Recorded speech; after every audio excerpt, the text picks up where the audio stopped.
एक छोटा सा नमूना देखिए, फिर आपको पूरी पिक्चर दिखाते हैं। मैं पहले बहुत बड़ा अंधभक्त था बीजेपी का, लेकिन इस अत्याचार के बाद अब इनको कभी जीवन में वोट नहीं करूंगा। पूरे परिवार के साथ। वो सनातन की सरकार है कह रहे हैं। सनातन की सरकार केवल नाम की है। गौ हत्या में ये नंबर 2 पे आ गए हम वर्ल्ड में। हमारी आंखों से पर्दा हट गया भैया। मैं वोटर हूँ बीजेपी की, मैं बीजेपी की वोटर हूँ। आज के बाद मैं कभी बीजेपी को वोट नहीं दूंगा। सुना आपने? और ये तो बस शुरुआत भर थी।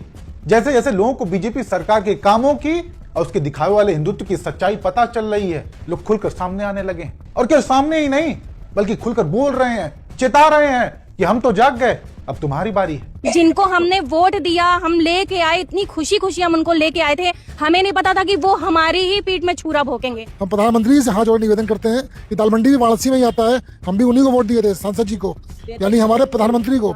हमारे से कमल के जो वोट नहीं दिए, लेकिन आज पछताने मजबूर होना पड़ रहा है कि हम कमल को क्यों चुने।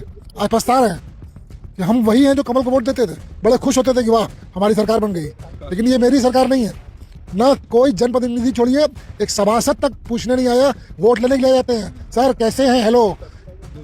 विधायक छोड़िए, सभासद जो है वो सबसे जो छोटा नेता होता है, वो भी झांकने नहीं आया कि मेरा वोटर जिंदा है या मर गया या मर जाएगा। संतों के नाम पर जिस तरीके से उत्तर प्रदेश और देश में ये वोट लेते हैं ना, ये आने वाले दिन में वही संत समागम इनको उत्तर प्रदेश से खदेड़ने का काम करेगा। 2027 में यही सनातन जो जिसका नाम लेकर ये डफली बजा रहे हैं, यही सनातन इनका विरोध करेगा और सनातन के नाम पर अब इनको वोट नहीं मिलेगा। बीजेपी सरकार के लिए बहुत बड़े खतरे की घंटी है, क्योंकि जिन लोगों ने इनके दिखाए वाले हिंदुत्व पर भरोसा करके इन्हें सत्ता पर बिठाया, आज वही उनकी सच्चाई जानकर इनको सत्ता से उतारने के लिए मुस्तैदी से तैयार हैं। और यही बदलता हुआ माहौल देखकर खुद बीजेपी के अंदर बगावत शुरू हो गई है, और वो भी खासकर योगी के खिलाफ। सीएम योगी एक तरफ जहां शंकराचार्य को इशारों में कालनेमी बता रहे हैं, वहीं उनके मंत्रियों ने भी साफ कर दिया है ये अपमान हम बिल्कुल नहीं सहेंगे। देखिए, त्यागपत्र देने का जो प्रमुख कारण है, जो शंकराचार्य जी के साथ अपमान हुआ है, बच्चे बट्टू के साथ मारपीट, जूते चप्पल से मारपीट किया गया है, उन्हें अपमानित किया गया है, साधु संतों को मारा पीटा गया है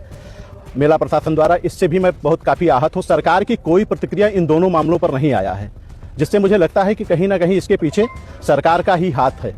इससे मैं काफी आहत हूं। इस कारण मैं भाजपा के प्राथमिक सदस्यता से भी इस्तीफा दे रहा हूं। परम पूज्य जगत गुरु शंकराचार्य श्री अभिमुक्तेश्वरानंद सरस्वती जी महाराज जी का अपमान सनातन धर्म का अपमान है। कुछ दानव प्रवृत्ति के अधिकारी माघवेला प्रयागराज तीर्थ नगरी में हैं, जिन्होंने जगत गुरु शंकराचार्य जी का रथ रोक करके उनके शिष्यों की चोटी पकड़ करके सनातन धर्म को और हिंदुओं को अपमानित करने का जो काम किया है, वो बहुत दंडनीय अपराध किया है ऐसे अधिकारियों ने। वाकई जिस तरीके से एक ऐसी सरकार में साधु संतों को पीटा गया, बेइज्जत किया गया, जो सरकार इसी बिना पर ही आई थी, ये कहकर आई थी कि हम सनातन के रखवाले हैं।